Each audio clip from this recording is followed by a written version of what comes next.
Inilah kronologi kematian Airul Harahap, 13, santri di Pondok Pesantren, Ponpes, Raudatul Mujawidin terjadi pada Selasa 14 November lalu.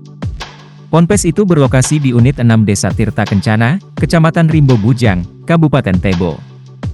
Melansir dari tribunjambi.com, Minggu, 17 Maret 2024, kejadian berawal dari salah satu santri berinisial FRR sekira pukul 18 WIB, mengecek toren air di lantai 3 Asrama An-Nawawi Ponpes Raudatul Mujawidin.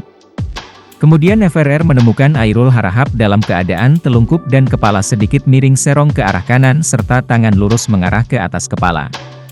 Selanjutnya saksi santri berusaha membangunkan almarhum, namun tidak bangun.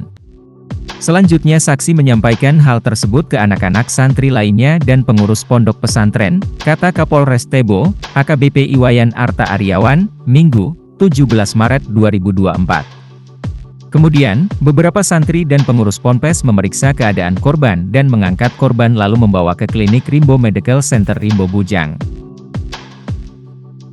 Berdasarkan pemeriksaan klinik dinyatakan Airul telah meninggal dunia dan disertai surat kematian yang menerangkan penyebab kematian karena kecelakaan atau tersengat arus listrik. Lalu, korban kembali dibawa ke Ponpes untuk disolatkan dan setelahnya pengurus membawa jenazah korban ke rumah duka di Dusun Kumpul Rejo, Desa Muara Kilis, Kecamatan Tengah Ilir, Kabupaten Tebo.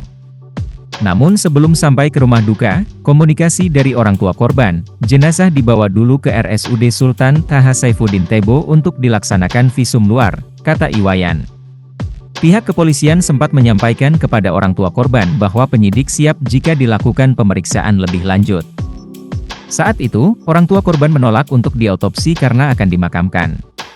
Setelah 3 hari kemudian tepatnya pada Jumat, orang tua korban menghubungi penyidik untuk dilakukan autopsi. Selanjutnya penyidik koordinasi dengan dokter forensik di Jambi. Dan dilaksanakanlah autopsi pada Senin 20 November 2023, kata Wayan. Selama menunggu hasil autopsi keluar sekira 2 pekan, penyidik melaksanakan pemeriksaan saksi-saksi. Jumlah saksi yang sudah diperiksa adalah sebanyak 47 orang saksi. Terdiri dari 36 orang santri, 9 orang pengurus Ponpes, 1 dokter klinik dan 1 dokter RSUD Sultan Taha Saifuddin, ungkapnya. Kemudian, pada 6 Desember 2023 hasil autopsi keluar. AKBP Iwayan sebut dari hasil autopsi menerangkan bahwa penyebab kematian Airul Harahap adalah adanya patah batang tengkorak dan pendarahan pada otak. Selanjutnya penyidik menyampaikan hal tersebut kepada orang tua korban baik secara lisan maupun SP2HP, ujarnya. Namun, 4 bulan berjalannya kasus itu hingga kini, belum ada tersangka yang ditetapkan Polres Tebo karena kekurangan alat bukti. Saat ini, polisi mengantongi barang bukti baju berupa baju korban, CCTV, HP dan beberapa bukti lain yang masih dalam pendalaman.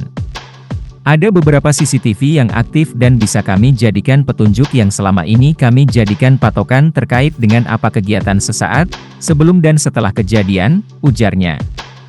Karena tak kunjung adanya perkembangan dari kepolisian, Salim Harahap dan istri selaku orang tua Airul berangkat ke Jakarta menemui pengacara kondang Hotman Paris. Kasus ini semakin viral, karena Hotman Paris mengunggah 6 postingan di media sosial Instagramnya menyoroti kasus itu pada Sabtu 16 Maret. Dalam keterangannya, dia meminta agar Kapolri dan Kadif Propam turun tangan untuk mengungkap kasus itu. Salim mengaku langkah itu ditempuh keluarga untuk mencari rasa keadilan. Semuanya dilakukan untuk mencari keadilan, sudah jalan 5 bulan kasus kematian anak saya tapi sampai sekarang belum ada perkembangan, kata Salim. Dalam kasus ini, berdasarkan SPDP yang sebelumnya dikirimkan polisi ke Kejaksaan Negeri Tebo, diterapkan pasal 351 tentang penganiayaan.